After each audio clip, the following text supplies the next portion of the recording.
Cholesterol ಮತ್ತು ತೂಕ ಇಳಿಸುವಿಕೆ ಇವಕ್ಕೆ ಒಂದಕ್ಕೊಂದು ಸಂಬಂಧವಿದೆ. ತಾನು ಸೇವಿಸುವ ಆಹಾರ ನಮ್ಮ ದೈಹಿಕ ಶ್ರಮಕ್ಕೆ ಸಮಾನವಾಗಿರಬೇಕು. ನಾವು ಸೇವಿಸುವ ಆಹಾರದಿಂದ ಬಿಡುಗಡೆಯಾಗುವ ಶಕ್ತಿ ರೂಪದ ಕ್ಯಾಲರಿಗಳು 80% ವ್ಯಯ ಆಗಬೇಕು. ವ್ಯಯ ಆಗದಿದ್ದರೆ ಆ ಕ್ಯಾಲರಿ ಶಕ್ತಿಯು ಬೊಜ್ಜಿನ ರೂಪದಲ್ಲಿ ಶೇಖರಣೆಯಾಗುತ್ತವೆ. ಇದು ಹೀಗೆ ಮುಂದುವರೆದರೆ ದೇಹದ ತೂಕ ಹೆಚ್ಚಾಗುತ್ತದೆ. ಆದ್ದರಿಂದ ನಾವು ಸೇವಿಸುವ ಆಹಾರ ಸಂಪೂರ್ಣ ಜೀರ್ಣವಾಗುವಂತೆ ನೋಡಿಕೊಳ್ಳಬೇಕು. ಸರಳವಾಗಿ ಜೀರ್ಣವಾಗುವ ಆಹಾರವನ್ನು ಹಿತಮಿತವಾಗಿ ಸೇವಿಸಬೇಕು.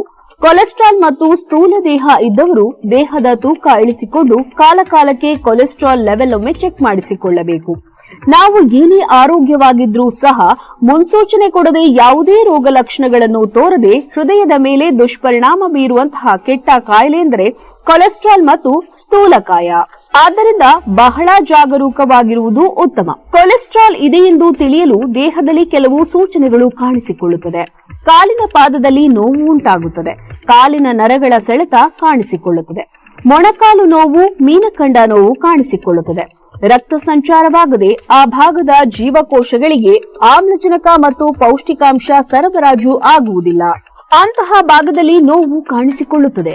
ರಕ್ತ ಸಂಚಾರದಲ್ಲಿ ಏರುಪೇರಾಗಿ ದೇಹದ ಕೆಲವು ಭಾಗಗಳಿಗೆ ರಕ್ತ ಸಂಚಾರವಾಗದೆ ಆ ಭಾಗದ ಜೀವಕೋಶಗಳಿಗೆ ಆಮ್ಲಜನಕ ಮತ್ತು ಪೌಷ್ಟಿಕಾಂಶ ಸರಬರಾಜು ಆಗುವುದಿಲ್ಲ.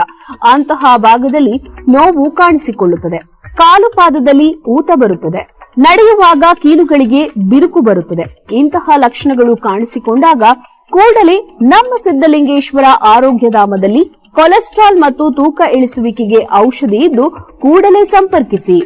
ಸ್ಲಿಮ್ ಸುಧಾ ಮತ್ತು ನಿತ್ಯ ಸುಧಾ ಔಷಧಿಯನ್ನು ಉಪಯೋಗಿಸುವುದರಿಂದ ಪ್ರತಿದಿನ 2 ಬಾರಿ ಮಲವಿಸರ್ಜನೆಯಾಗುತ್ತದೆ. ಪ್ರತಿ ತಿಂಗಳು 2 ಕೆಜಿ ತೂಕ ಕಡಿಮೆಯಾಗುತ್ತದೆ. ಕೊಲೆಸ್ಟ್ರಾಲ್ ಲೆವೆಲ್ 15 ದಿನದಲ್ಲಿ ಸರಿ ಮಟ್ಟಕ್ಕೆ ಬರುತ್ತದೆ. ಔಷಧಿಯನ್ನು ಉಪಯೋಗಿಸುವಾಗ ಆಹಾರವನ್ನು ಮಿತವಾಗಿ ಸೇವಿಸಬೇಕು.